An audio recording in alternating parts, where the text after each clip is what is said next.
우리가 불법을 공부하되 배울 줄을 알아야 합니다. 어떤 것을 배울 줄 안다 하고 어떤 것을 배울 줄 모른다고 하는 걸까요? 어떤 정도에 도달해야 불법을 배울 줄 안다고 할 수 있는 걸까요? 부처님께서 우리에게 선용기심, 마음을 잘 쓰라고 하셨습니다. 문수보살께서 우리에게 가르치신 선용기심입니다. 그러나 우리는 마음을 잘 쓸 줄 모릅니다. 문수보살께서 화엄경 정행품에서 말씀하신 것을 배워야 합니다. 100가지 경우가 넘는 말씀입니다. 어떻게 이 마음을 쓸 것인지, 그것이 바로 선용기심입니다. 우리가 말하는 것과 실제 행동이 부합되기가 어렵습니다. 만약 우리가 말하는 것과 우리 자신이 하는 일이 언행이 일치한다면, 내지는 마음이 행위를 지도하고 행동이 마음을 일깨울 수 있다면, 이것은 정말 난득한 일이고 어려운 일입니다. 첫 번째, 우리는 먼저 탐진치 3독을 내려놓아야 합니다. 우리는 매일매일 생각합니다. 우리 불자들이 매일매일 누구나 생각해야 합니다.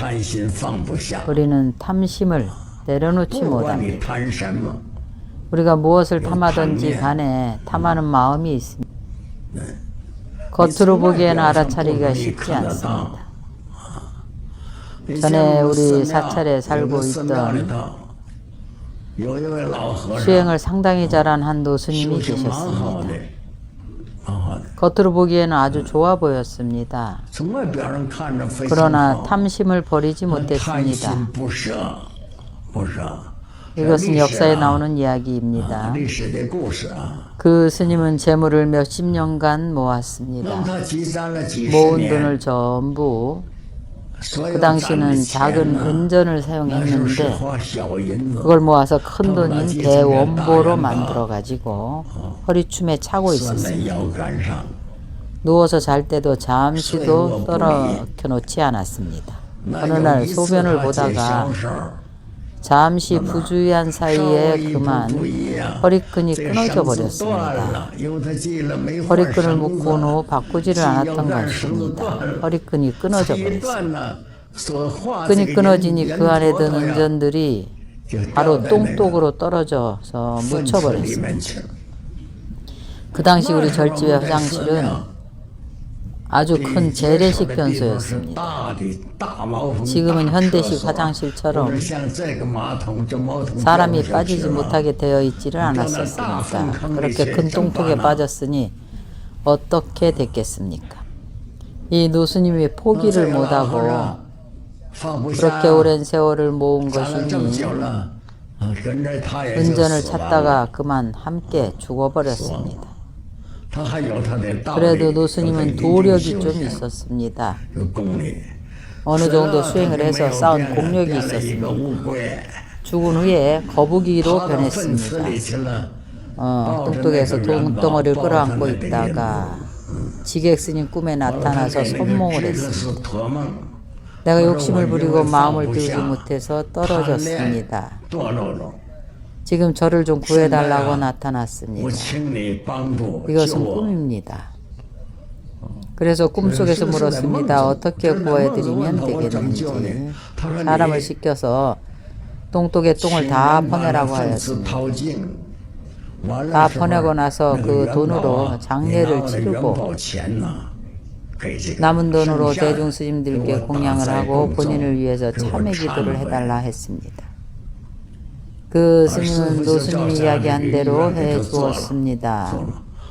그렇게 하고 나니 구제가 되어서 바로 해탈하였습니다. 그러나 그 노스님은 어느 정도 수행이 있는 스님이었습니다. 욕심을 제외하고는 다른 공부는 아주 잘했습니다.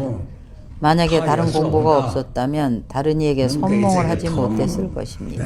지객 스님에게 선몽을 해서 이것은 실제에 있던 이야기입니다. 우리가 공부를 하거나 수행을 할 때에는 자신의 몸과 마음을 점검해야 됩니다. 어느 한 곳에 특별히 집중되어 있는 곳이 있는지, 그럼 어떻게 하면 염불하는 걸로 마음을 집중할 수는 없는 걸까요? 이건 성근이 없는 겁니다. 우리는 우리 수행인 염불하는 것에 대해서 혹은 한 수행을 오롯하게 하는 것에 대해서 혹은 금강경을 독송한다거나 날마다 끊이지 않고 영원히 이와 같이 한다면 이것을 공력이라고 하는 것입니다. 내지는 아미타경 한 부를 독송한다든지 하면 임종시에 절대로 극락세계 왕생합니다. 두려운 것이 무엇인가 하면 중단하는 것입니다. 독송하다가 중단하는 겁니다. 우리 수행자는 만약 몇십 년을 하루같이 지내면서 오직 한 가지 수행만을 해도 됩니다.